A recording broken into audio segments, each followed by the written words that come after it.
શું તમારા ઘરમાં પણ સખત મહેનત કરવા છતાં પૈસો ટકતો નથી અને સફળતા દૂર ભાગે છે? તો આ વાત ખાસ ધ્યાનમાં રાખજો કે આ વખતે આવતી ભીમ 11, જેને આપણે નિર્જળા એકાદશી કહીએ છીએ, તે કોઈ સામાન્ય દિવસ નથી. કારણ કે આ દિવસે ગ્રહોના અદ્ભુત સંયોગથી સીધી મહાદેવ અને શ્રી હરિ વિષ્ણુની કૃપા વરસવાની છે. પૌરાણિક કથા મુજબ જ્યારે ભીમસેન ભૂખ્યા રહી શકતા ન હતા, ત્યારે મહર્ષિ વેદવ્યાસજીએ તેમને માત્ર આ એક જ એકાદશી પર અન્ન અને જળ ગ્રહણ કર્યા વગર કઠોર વ્રત કરવાનું કહ્યું હતું, જેનાથી તેમને આખા વર્ષની બધી એકાદશીઓનું પુણ્ય મળી ગયું. પરંતુ આ પવિત્ર દિવસે અજાણતામાં પણ જો તમે 3 ભૂલો કરી બેઠા, તો ઘરમાં ભયંકર વાસ્તુ દોષ લાગી શકે છે. સૌથી પહેલી ભૂલ એ છે કે આ દિવસે તુલસીને ક્યારેય જળ ન ચડાવવું જોઈએ, કારણ કે તુલસી માતા પણ ભગવાન વિષ્ણુ માટે નિર્જળા વ્રત રાખે છે અને જળ ચડાવવાથી તેમનું વ્રત ખંડિત થાય છે, જેનાથી માતા લક્ષ્મી નારાજ થાય છે. બીજી ભૂલ સાવરણીને લગતી છે. ઘરમાં સાવરણી ક્યારેય ઊભી ન રાખવી કે ઈશાન ખૂણામાં ન મૂકવી.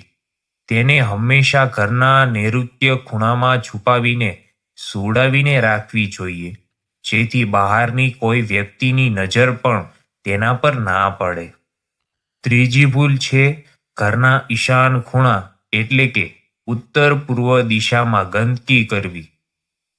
આ દિશા ભગવાન શિવ અને કુબેરની હોવાથી ત્યાં કચરો કે જૂના ચપ્પલ ક્યારેય ન રાખવા જોઈએ અને તેને એકદમ સાફ રાખવો જોઈએ.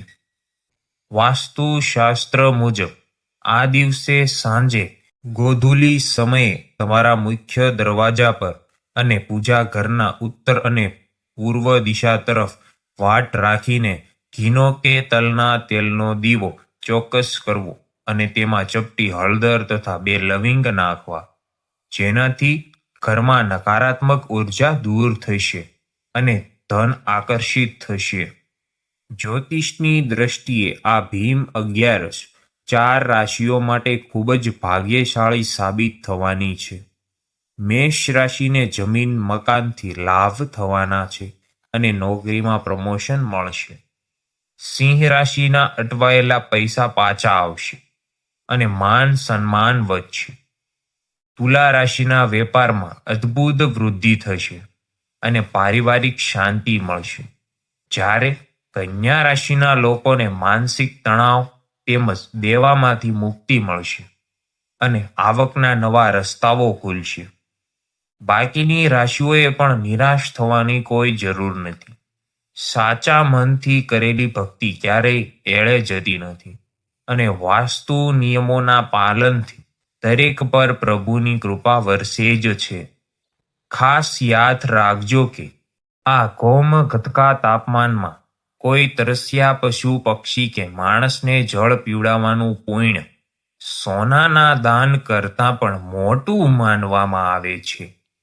તેથી 11ના દિવસે પક્ષીઓ અને પ્રાણીઓ માટે પાણીની વ્યવસ્થા અચૂક કરવી, કારણ કે તેમના આશીર્વાદથી મોટામાં મોટો દોષ દૂર થઈ જાય છે. મહાદેવ વાસ્તુ ચેનલનો આ જ ઉદ્દેશ્ય છે કે તમારા ઘરના સુખ અને સમૃદ્ધિ આવે. તેથી જો તમને આ માહિતી ઉપયોગી લાગી હોય તો વિડીયોને તમારા પરિવાર અને મિત્રો સાથે જરૂર શેર કરજો. ચેનલને સબસ્ક્રાઇબ કરવાનું બિલકુલ ભૂલતા નહીં. અને જો તમે પહેલીવાર અમારી ચેનલ સાથે જોડાયેલા છો તો કોમેન્ટ બોક્સમાં પૂરી શ્રદ્ધાથી હર હર મહાદેવ તથા જય શ્રી હરિ અચૂક લખજો. મળીએ છીએ આવતા વિડીયોમાં એક નવી માહિતી સાથે, એક નવા અભ્યાસ વિષય સાથે. ત્યાં સુધી પોતાનું અને પોતાના પરિવારનું ધ્યાન રાખજો.